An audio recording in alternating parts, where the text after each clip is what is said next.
여러분, 어느 마을에 막역한 두 친구가 살고 있었습니다.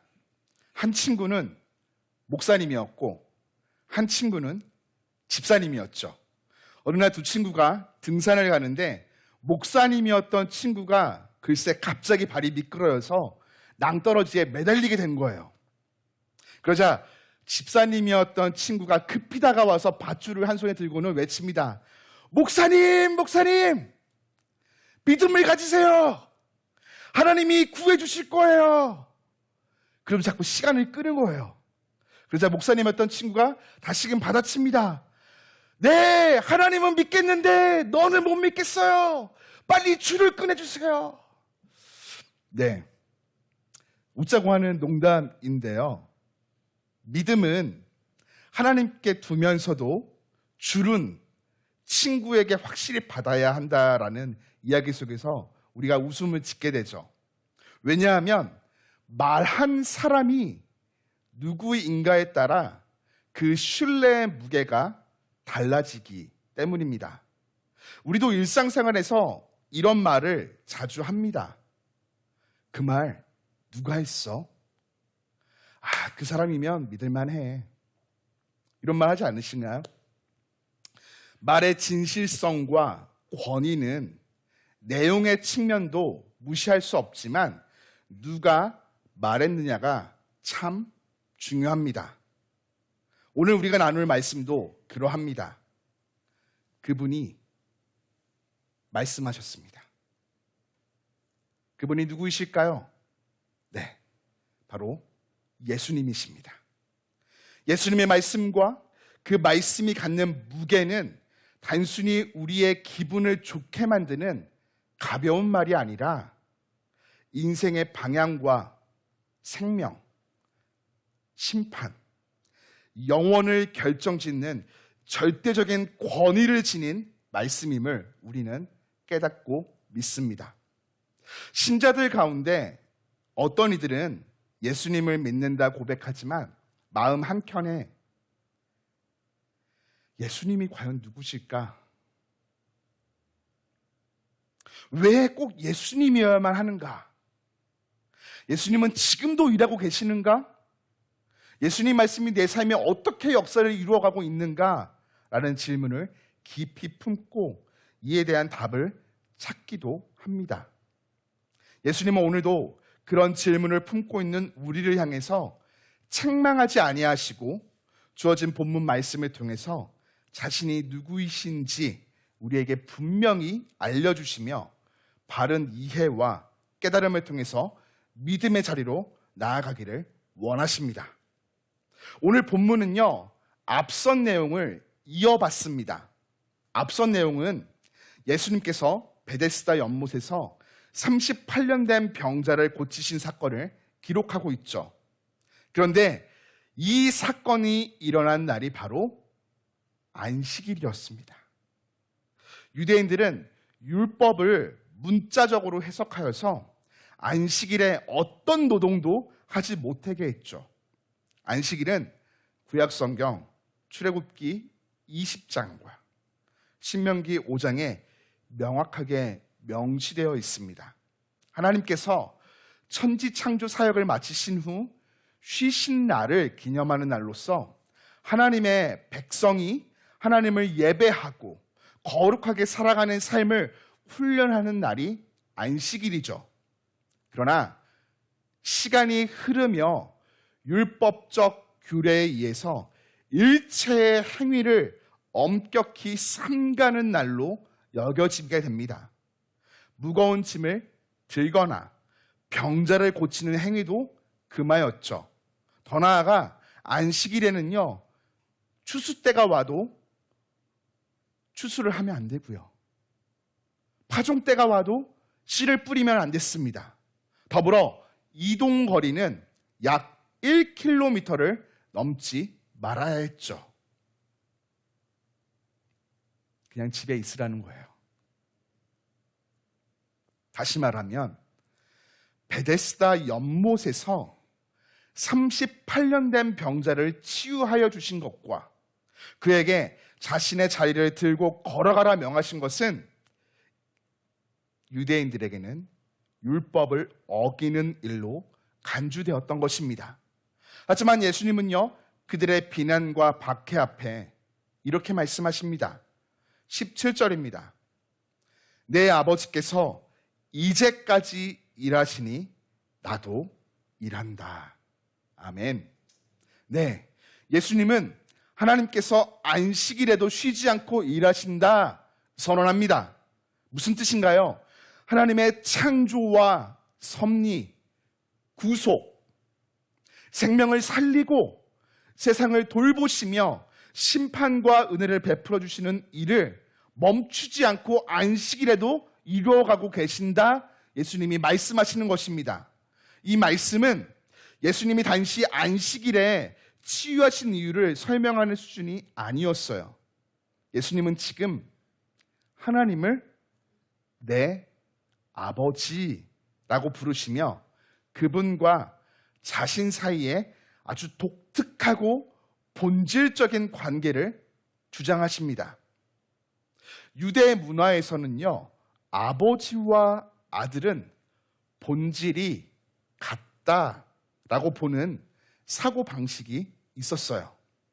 이런 사고방식 속에서 유대인들은요, 하나님을 향해서 이스라엘의 아버지 혹은 우리의 아버지라고 불렀죠. 그런데 말이죠, 예수님은요, 이러한 공적인 관계가 아니라 아주 지극히 개인적이며 독점적인 관계, 바로 하나님을 향해서 내 아버지라고 부르십니다. 즉, 자신을 하나님과 동등된 존재로 선언하시는 것이에요. 이는 곧 그들에게는 신성모독으로 받아들여지는 발언이었고, 예수님이 십자가 처형의 길로 나아가는 중요한 전환점이 되어집니다. 여기서 한 걸음 더 깊이 본문으로 들어가서 예수님이 직접 하신 말씀들을 들여다보면서 예수님이 누구이시며 왜 이 땅에 오셨고 또 어떤 사명을 지니고 계신지를 알아보고 싶어요. 먼저 예수님은 하나님의 아들이십니다. 믿으십니까? 아멘. 예수님은요, 19절을 통해서 말씀하십니다. 아들이 아버지께서 하시는 일을 보지 않고는 아무것도 스스로 할 수 없다. 이는 단순히 예수님이 하나님의 뜻을 따르는 정도가 아니라 본질적으로 하나님의 뜻과 하나님의 일에 완전히 일치됨을 보여주시는 것입니다. 어떤 이들은 예수님은 단순히 좋은 사람, 훌륭한 교사, 병을 고쳐주며 기적을 베푸는 능력자 정도로 생각합니다. 하지만 오늘 성경은 예수님이 본질상 하나님과 동등하신 분이라는 사실을 분명히 선언하죠. 여기서 우리는 스스로에게 자문해 봐야 합니다. 나는 예수님의 말씀을 진실로 하나님 아버지의 말씀으로 듣고 있는가? 그리고 그 앞에 진실로 순종하고 있는가라고 말이죠. 다음으로 예수님은 생명의 주인이십니다. 믿으십니까? 아멘. 예수님은 21절을 통해서 아버지께서 죽은 자를 일으켜 살리심 같이 아들도 자기가 원하는 자를 살리느니라 말씀하십니다. 그렇습니다. 예수님은요, 생명을 주시는 분이십니다. 그리고 누구에게 생명을 줄 것인지 정하시는 권한도 갖고 계신 분이시죠. 그리고 이어서 24절을 통해 이렇게 말씀하십니다. 내 말을 듣고 또 나 보내신 이를 믿는 자는 영생을 얻었고 심판에 이르지 아니하나니 사망에서 생명으로 옮겼느니라. 여기서 우리가 주목해야 될 표현이 있는데요, 영생을 얻었다라는 것이에요.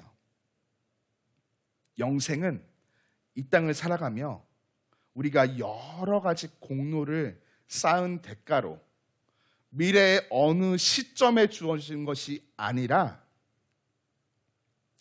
예수님 말씀을 듣고 예수님을 보내주신 하나님 아버지를 믿는 그 순간부터 우리 삶 가운데 이미 시작된 것인 줄 믿습니다. 우리는 지금 여기서 예수님의 말씀을 듣고 그 믿음으로 반응함으로 영생 안에 들어가 있는 것이죠. 언젠가 이런 의학 드라마를 본 적이 있어요.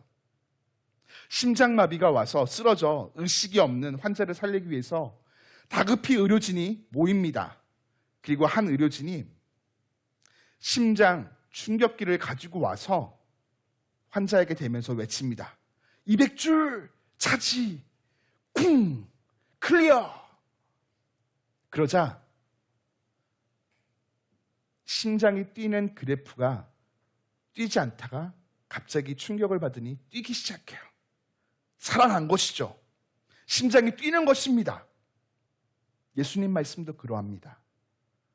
죽은 영혼, 세파에 무뎌지고 굳어진 감각 없던 심령에 충격을 주며 동시에 생명을 불어넣습니다. 예수님의 말씀은 단순한 정보가 아니라 우리의 영혼에 다시 뛰게 하는 하나님의 살아있는 능력인 줄 믿습니다. 아멘. 사랑하는 교회 여러분, 여러분들의 심령은 지금 생동감 있게 뛰고 있습니까? 아니면 형식적인 신앙생활에 물들어 멈춰버리고 있습니까? 내 심령이 말씀을 통해 살아 뛰고 삶은 말씀을 따라 실제로 움직여야 합니다. 그것이 진짜 살아있는 그리스도인인 것이죠. 그 시작은 예수님이 생명의 주인이심과 그분의 말씀이 영생의 시작임을 믿고 고백하는 것입니다. 이를 믿고 아멘으로 고백하며 영원한 생명을 소유한 우리 모두가 되기를 주님의 이름으로 축복합니다. 아멘. 여기서 한 걸음 더 나아가 우리는 예수님이 단지 생명을 주시는 분만이 아니라 우리 인생의 그 마지막 자리, 죽음, 종말까지 책임지시는 심판자라는 사실을 확인하게 됩니다. 예수님은요, 22절과 23절을 통해 이렇게 말씀하세요. 아버지께서 아무도 심판하지 아니하시고 심판을 다 아들에게 맡기셨으니 이는 모든 사람으로 아들을 공경하게 하려 하심이라. 아멘.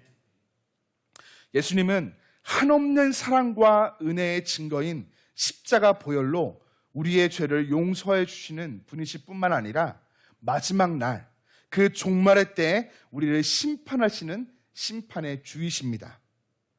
예수님은 심판자이시다라는 선언은요, 종종 우리에게 위축감을 가져다 줍니다. 한 번은 어떤 학생이 저에게 이런 상담을 요청한 적이 있어요. 목사님, 저는 성경을 읽을 때마다 하나님의 사랑은 너무 좋은데 하나님의 심판은 너무 두렵습니다. 성경을 더 넘기지 못하겠다는 것이에요. 학생의 눈빛에는요, 진심이 담겨 있었어요. 우리도 그렇지 않은가요?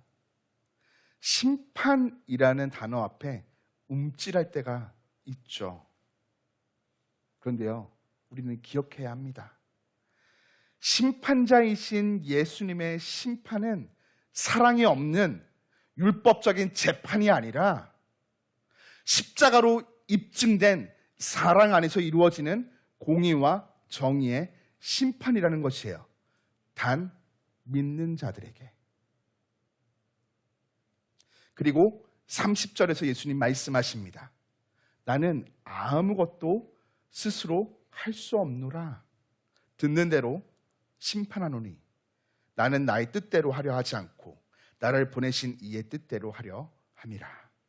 무슨 의미인가요? 심판조차도 하나님의 뜻에 근거한 것임을 말씀하시는 거예요.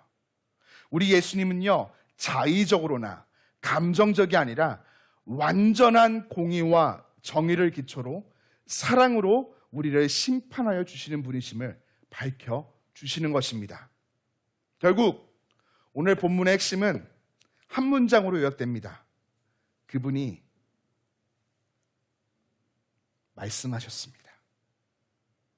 그리고 그분은 하나님이십니다. 그 말씀이 곧 생명이고 심판이며 구원입니다. 아멘. 여러분, 지난 한 주간 어떤 말에 가장 큰 영향력을 받으셨는지요? 세상의 뉴스였습니까? 아니면 다양한 SNS의 쇼츠나 영상이었습니까? 아니면 가족의 말 혹은 내 안에 들려오는 자책의 소리였습니까? 그 말들이 여러분들의 감정을 흔들고 판단을 흐리게 하지는 않았는지요? 오늘 우리가 가장 주목하여 들어야 할 말은 그분의 말씀입니다. 그분이 말씀하셨습니다. 이 말씀이야말로 우리 인생에서 가장 중요하고 가치가 있어서 비중 있는 무거운 생명을 주는 말씀이죠. 그렇다면 우리는 그 말씀을 어떻게 듣고 또 그 앞에 어떻게 응답해야 할까요? 사랑하는 교회 여러분, 기류의 교회를 담임하는 목회자로서 여러분들의 권면드리기는 매일 아침 15분 말씀 묵상의 자리로 나아가십시오. 복음 위에서 삶의 길을 함께 걷는 신앙 공동체로 부름받은 기류의 교회 교우들에게 아침을 여는 묵상은요, 슬기로운 신앙생활의 중요한 기초와 기본이 됩니다. 아침을 여는 묵상은 물론이며 개인적으로 말씀을 읽는 거룩한 습관을 들이십시오. 그리고 묵상의 시간 속에서 그 어떤 것보다 가장 우선적으로 여러분들이 생각해야 될 것들이 있어요. 그것이 무엇입니까? 하나님은 어떤 분이신가? 하나님은 어떤 일을 행하셨는가? 그리고 그 하나님이 오늘 내 삶에 행하실 놀라운 역사를 믿음으로 고백하십시오. 더불어 그 말씀을 기초로 내 마음과 삶을 점검하십시오. 회개할 것이 있다면요, 겸손히 회개하고 순종할 부분이 있다면 담대히 실천하는 것이죠. 이것이 묵상입니다. 하나님을 알아가는 기초이고 시작이죠. 예수님은 지금도 우리에게 말씀하세요. 우리가 듣기를 원하십니다.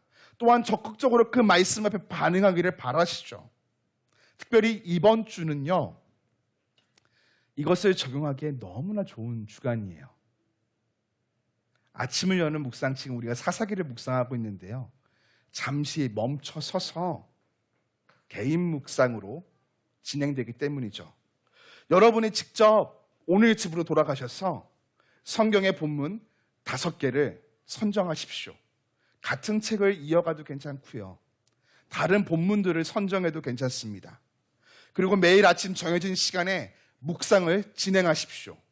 말씀을 들을 준비로 자리를 마련하십시오. 기본적으로 15분 혹은 조금 더 시간이 필요할 수도 있겠습니다. 이 시간이 우리의 삶의 자리에 계속 쌓이게 되면요, 하나님을 더 깊이 알아가고 우리 심령에는 영적인 근육이 붙게 되어서 거센 세파 속에서도 흔들리지 않는 견고한 믿음으로 세워지게 됩니다. 그리고 놓치면 안 되는 거, 여러분들의 배우자와 자녀들과 함께 나누세요. 여러분들이 알고 경험한 그 하나님을 내 거야, 못 알려줘, 이게 아니라 자녀와 배우자들과 함께 나누셔야 됩니다.